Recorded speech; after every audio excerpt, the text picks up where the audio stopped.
What is up, guys? Binky49 here. We are back to the Creative Question of the Week video for this Monday, and we're back to playing Magic the Gathering Arena. Again, this is an online game for free where you play Magic the Gathering. If you don't care about Magic the Gathering, I don't blame you. It's just background music or noise or candy, eye candy, whatever you want to call it. Don't worry about it. I'm just playing a bunch of different decks. I win some, I lose some. C'est la vie. That's how it goes. But today we're talking about Creative Question of the Week, as we do every single Monday. And I just want to say, before we get too far into this, I really appreciate the interaction that you guys had this last week. I was getting a little nervous a couple weeks ago because there was hardly any, but you guys brought it this week, and I really do appreciate it. There were some great questions from HDMI Cable about George Carlin. I really wanted to answer that. There were some great questions by Kellen Brown, who was talking about water. There was a great question by Utopia, great question by all sorts of people. So I really do appreciate all the questions that you asked me. I wanted to answer them all, but in the end I chose the question that I kind of knew the most about. I don't know everything, guys. There's holes in my knowledge. Believe it or not, you probably don't believe it, but there are. So I don't know everything. Like, for instance, George Carlin, I'm well aware of him. I know he's a very conscious person who spoke a lot about social issues, but I've only seen like one or two of his specials, and I don't like intimately know his message, but so I didn't really choose that question because of that. Same with the water. Like, I know a little bit about the water in California, but again, it's sort of a gray water area for me, so I didn't answer that question either. But the question I did choose was a very good one, and it comes to us from Eve Clark, and she asks kind of a two-parter. Do you think your beliefs line up with any specific religion? I've been reading up let's start over. Okay. Do you think your beliefs line up with any specific religion? I've been reading up about Buddhism, and I'm not sure how I feel about organized religion, but some of the philosophies have really stuck with me. Thank you, Eve Clark. I really do appreciate that question. It's a good one. Again, the reason I chose this was because I know the most about it, I feel like, and I have a strong message to deliver, and it's not necessarily going to be the message that you expect, so stay tuned for this whole video. You're in for a shocker. I'm not just going to rag about religion the whole video, but I am going to rag about it at the beginning, which is right now. I've said this before in the past, if you've been following me since the Minecraft days, is that I firmly believe that all religion was created with one sole purpose, and that is to control the human population, to keep them restricted, to keep them in a box, to keep them from realizing their true potential. Now, just like anything else in this universe, there are some positives to religion and some negatives to religion. So it's not all negative. But the intention behind creating those religions was 100% negative in terms of what it means for the human race. And the way that the religions operate, and I've said this in the past, I'll say it again, but the way they operate is they like to sandwich a truth between two lies. Sort of like a truthy lie sandwich. Okay, what they do is they tell you a truth that's undeniable, that everyone resonates with, and then they sandwich that on either side with lies, and more lies. So what happens is you say, for instance, let's look at Christianity. The truth is that you should love all people. Love is the ultimate answer. That's a truth. No one can deny that. We feel it in our soul because it is the absolute truth. But then Christianity also says you have to give up your power to God or to Jesus Christ, right? You have to worship him like he's something that's above you. You have to give your energy. You have to give your power. You have to give your everything to him. And if you don't, well, you're going to burn in hell for the rest of eternity. If you do, you go to heaven. Those are lies. Those are absolute lies. Jesus Christ doesn't want your worship. He wants you to realize your true potential, which is the opposite of what the Catholic or the Christian church is trying to do. The goal of the Christian or Catholic church is for you to give up your power to some unseen entity. Right? I gotta go to church and give 10% of my earnings every year, or else I'm gonna burn in hell. If that's not manipulation, what is? Okay, it's manipulation to the 10th degree. So religion, in my opinion, is a poison that's designed to keep you in your little box. It's designed to prevent you from going inward and discovering the truth about the universe through the self. And I'll get into that more in a moment. But when we talk about religions, And it's not just Catholicism or Christianity. It's all religions, guys. I mean, do you give up your power to Shiva or Krishna or Buddha, or you have to give up your power to Muhammad, right? It's the same for every religion. Give up your power. So, as far as major religions go, though, I think Buddhism is the closest, but I think at the same time it is created in the same vein. The exact same vein. Give up your power. And so it is the closest, though, because it's when I say closest, I mean it's probably the best of the religions as far as being closest to the truth. Let's put it that way. Let's talk about the four tenets of Buddhism. They believe that they believe three major beliefs, and then there's four noble truths. And the three major beliefs are. Let's talk about the noble truths, because I know more about that. The first one is that life is suffering. Life on this planet is suffering. That's what they believe. The second truth is that the cause of suffering is by desire, by wanting things, by thinking you need things. The third truth, I'm saying truth as in they think it's true. The third truth, with quotation marks, is that the end of suffering comes from removing desire. And the fourth truth is that the path towards nirvana or enlightenment is removing that suffering. So I take major issue with this because life on this planet is not suffering. Life on this planet can be beautiful. It can be heaven on earth.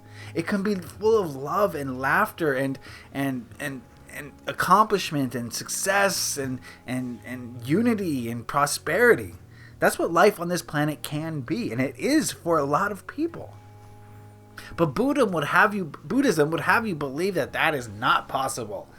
That you're supposed to struggle on this earth until you reach conscious expansion, until you reach nirvana, as they call it.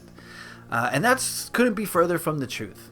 I firmly believe, in fact, I know, and this is my philosophy, this is my understanding, this is my truth.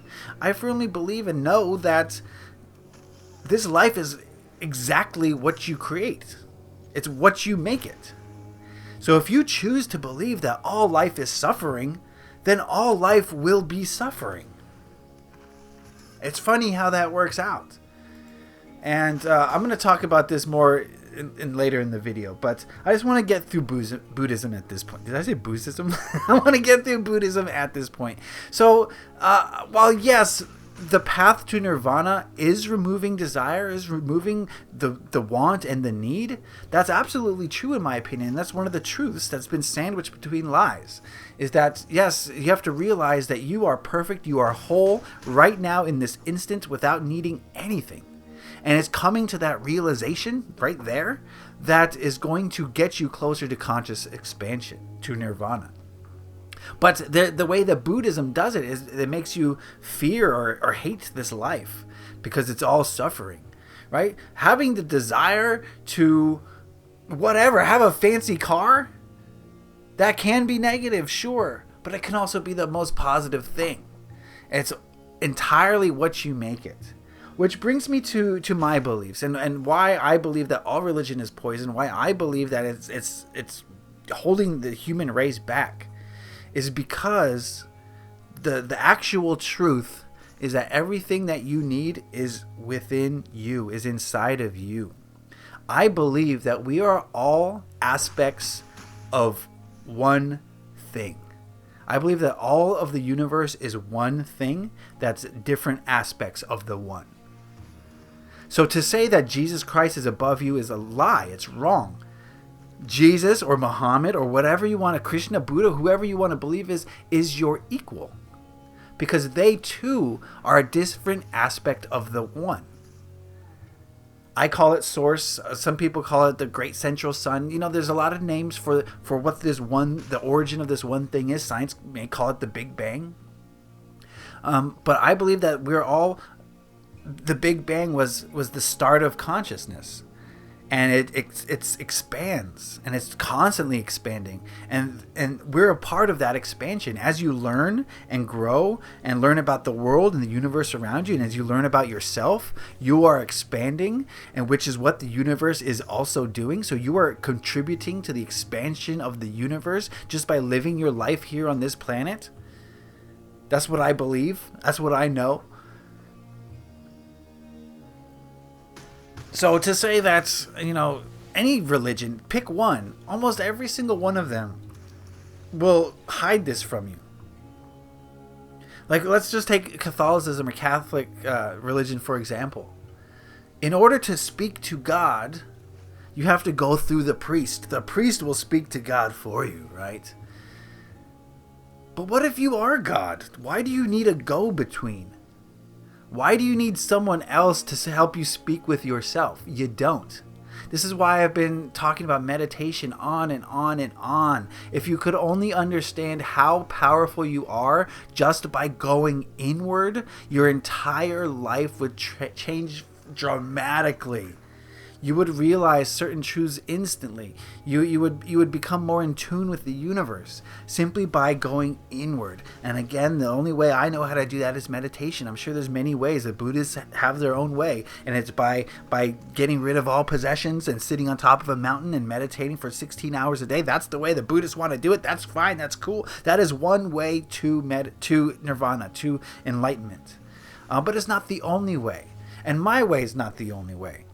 And to think that there is only one way towards consciousness expansion is the opposite of expansion. That's limitation. So while I'm saying yes, there are inherent negatives in religion, they can also lead to expansion. So one thing about the universe is that there's no black and white. It's all shades of gray. Everything is true.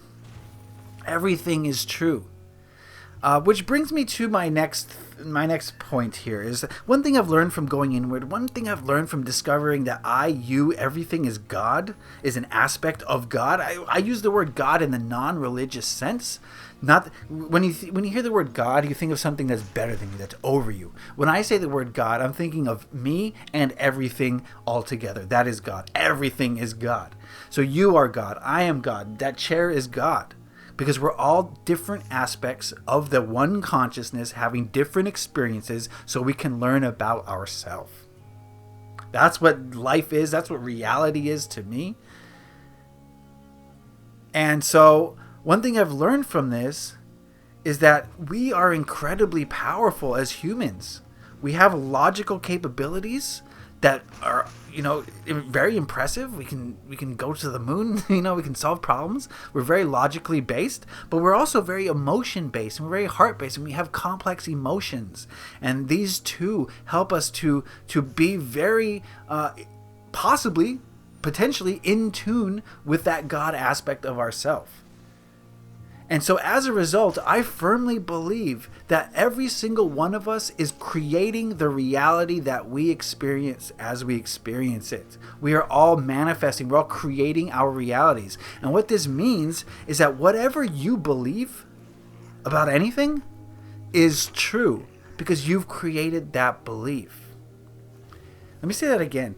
Everything that you've experienced in this life that you're living right now is true. Because you firmly believe it. Whatever you believe to be true is absolutely true.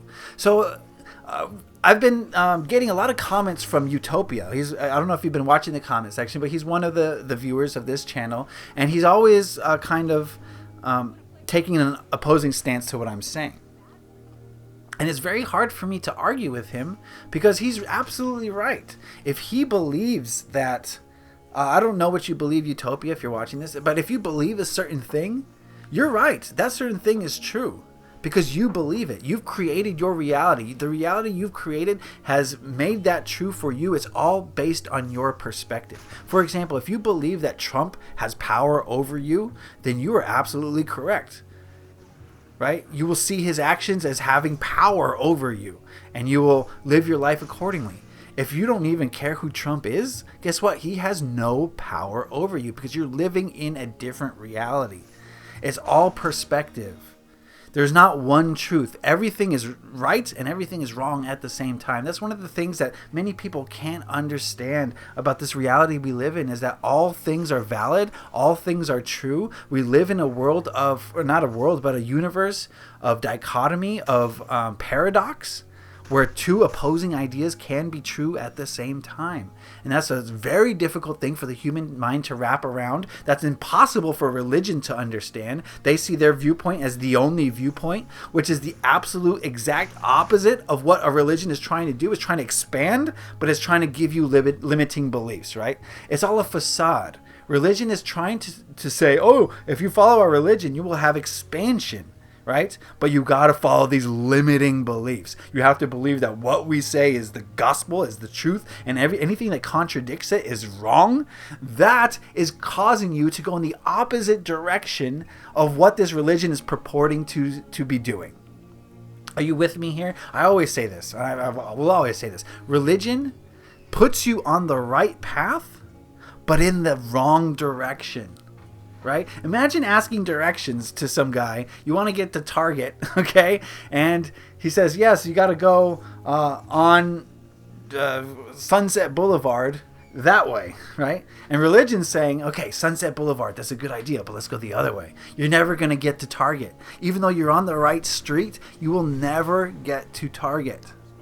That's exactly what religion does. Now, I don't say never, because some people can transcend religion while within religion. So again, never say never. Everything is possible, but it's severely hindering you. Because think about it this way: if you go on the wrong street, but you're headed to Target, if you keep going straight, eventually you'll hit Target. You'll go around the entire planet, okay? But you will hit Target. And that's what religion is. It is taking the long route, okay? You got to go around the whole planet and learn 1,000 different lessons in order to get to where religion is saying it wants you to go. Or you can go inward and go straight to Target. Straight there. It's through meditation. It's through connecting with the God aspect of yourself. It has all the information you could ever possibly need, and it's dying to tell you. But you have to turn off the ego mind long enough to hear it. You have to be willing to listen to it. And a lot of people will say, well, it's crazy talk, right? You're going to hear voices in your head. You're limiting yourself. Everything is possible. These voices in your head could mean you're crazy, or it could mean you're contacting higher dimensional beings. One of them possibly being your higher self. So it's all about perception. It's all about what you want to be true, what you want to be real. And that's why, these religious fanatics are always getting the results that they want, because they're creating that reality. They're creating that perception that Jesus saves, that worship Jesus and he will save you. They're constantly getting reinforcement on those beliefs because they've created them. We're all creating our realities. All of us. Look up the law of attraction. Look up manifestation if you want to learn more about this, or you can ask me in the comment section. It's up to you. But there is a belief that is starting to take hold in the human consciousness, in the collective consciousness. And that's about the law of attraction, is that we are all vibrating at a certain frequency. And we are all attracting things that vibrate at that frequency. So if you're vibrating at the frequency of fear, if that's the energy you're sending out into the universe through your thoughts, through your actions, through your feelings, if you're vibrating at fear, you're going to attract things to be fearful of. You're going to attract, war, famine, pestilence, right? If that is the constant signal that you're sending out. And this is how we create our realities. We're creating our reality by sending out a signal to the universe. And the universe will give you exactly what signal you're sending out. If you're vibrating at the frequency of love, of mutual respect, of understanding, your reality will mirror that, will match that. And it will give you things to love, give you people who are understanding. And it will make your life full of love and full of light and full of happiness. But you have to realize, and that this is the major problem here, is that our subconscious beliefs are the major dictators of our energetic frequency. What we believe subconsciously is really what's helping us to attract our realities. So it's all about what do you believe deep down that you don't even know you believe. And a lot of these beliefs come from programming when you were a child. Right? If your mother or father, every time you cried as a baby, said stop crying, then you are going to become an adult who doesn't express their emotions, who doesn't feel their emotions, who doesn't learn from their emotions. You're going to shut off your emotions because that's what you were taught when you were a child. So it takes the subconscious reprogramming in order to become more in touch with your emotions. It takes a lot of work, but I've laid the ground, I've laid the blueprints for you guys. Watch the past videos. It's about meditating. It's about getting in contact with who you are. It's about being creative. It's about getting outside of a box and removing the labels and restrictions that you've placed upon yourself. It's about realizing that all things are true. It's about realizing that all the people who block you on this path of life, the people who challenge you, are the people who are teaching you the most about yourself. We're talking, okay, I think I got to stop there because I honestly believe going over most of your heads at this point. But, you know, hopefully it breeds more questions. Hopefully you look into this. Look up the law of attraction. Look up manifestation. And if it all seems like woo-woo to you, then that's cool. That's your prerogative. And you're right. And you're going to be right as long as you believe you're right. So create the reality you want. Very cool. Thank you guys for your questions. Leave more questions for next week. I really do appreciate it. And I look forward to entering in some discussions with you guys. So leave a like if you enjoyed this. Happy whatever. Peace.